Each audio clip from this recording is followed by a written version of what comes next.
Ah? What could be more straightforward than a visit to the local wand shop? Sorry, for Harry Potter, nothing is ever easy. Give it a wave.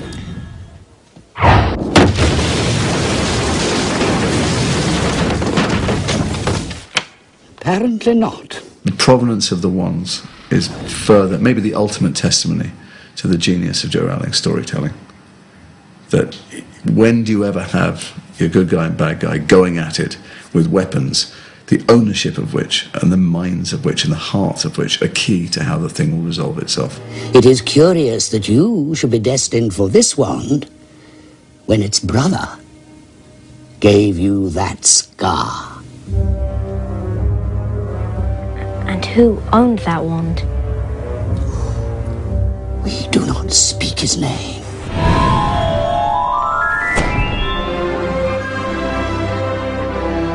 This being the world of magic, all Harry needs to do to breathe underwater is swallow a clump of magical gillyweed and he's swimming like a fish. But in real life, things weren't quite that simple. 3, 2, 1, breather out. When they created the tank for them to swim in, And action. he was in there for 48 hours. For heaven's sake, the commitment from him just to create that moment on screen it was incredible. It was a very surreal sequence, and again, it's one of those moments that you go, I'll never probably get to do something like this ever again in my career. Shark. Hit.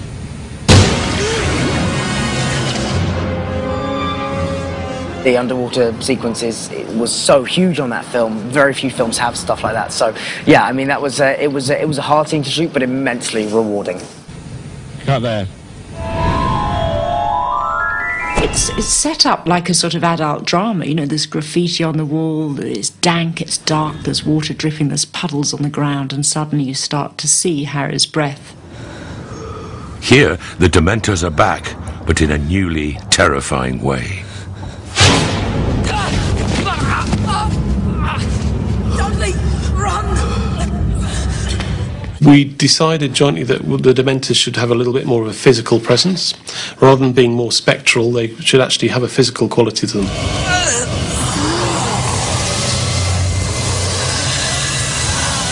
And that was great fun, because it really brought them into our world, if you like, and made them even more scary. They made the Dementors. The Dementors aren't completely CGI. You could walk into Leavesden Studios and find racks of these horrible, spooky Chamber of Horrors-y objects dangling there, part puppet and part model. Yeah, they are terrifying. They're horrible.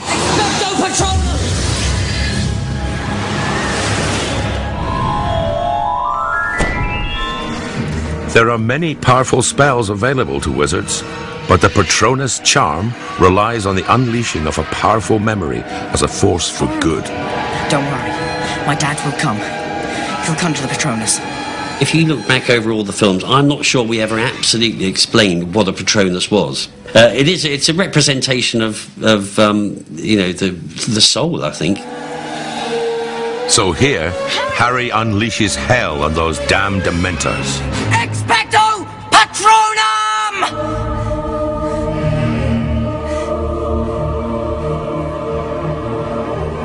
Such a huge landmark moment for him, realising what he's capable of, realising that the only person that's going to protect him from all this evil is himself. I mean, all of those elements in just one boom, and that's just why it's so brilliant.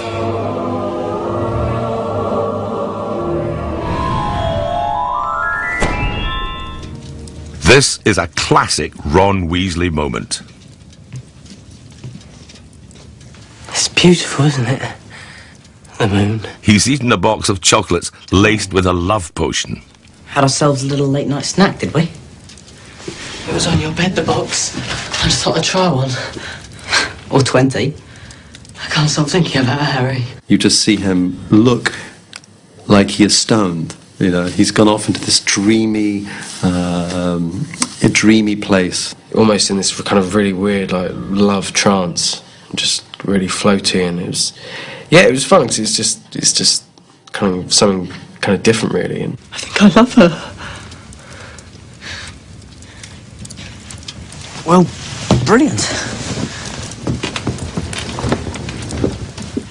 I think he actually looks so sweet and almost like you almost tiny fancy him a bit because he's so, you know, starry-eyed and all a bit lovey-dovey. I'm in love with her. All right, fine, you're in love with her. Have you ever actually met her? No. Can you introduce me?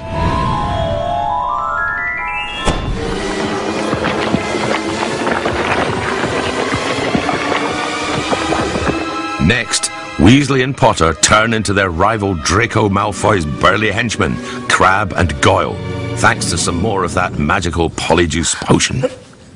Harry? Ron.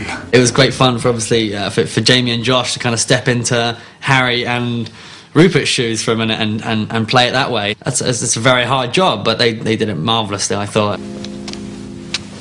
Why are you wearing glasses? Reading. Reading? I didn't know you could read. It was great fun. Actually, the more and more as well, Crabbe and Goyle slowly came back to Harry and Ron. That was even more hilarious. Scar.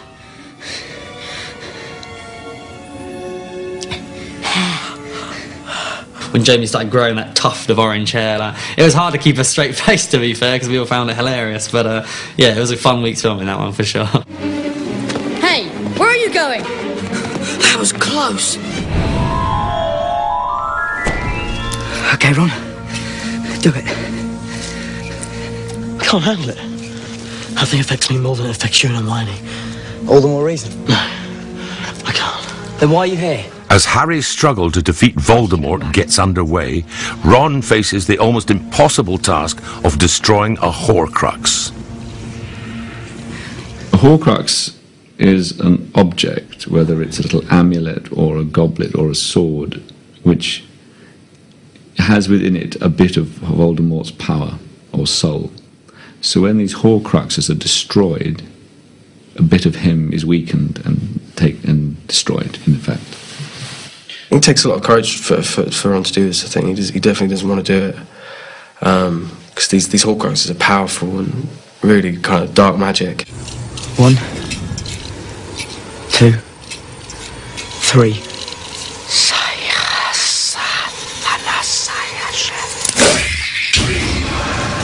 What erupted from the locket was a huge sort of 15-foot sort of energy source of evil, basically, which is why it's a black swirling mass of inky fluids and liquids. It is mine.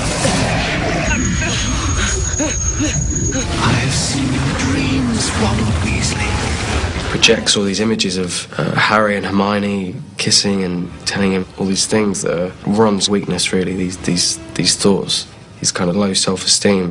We were better without you. Happier without you. Who could look at you? Cursed Harry Potter.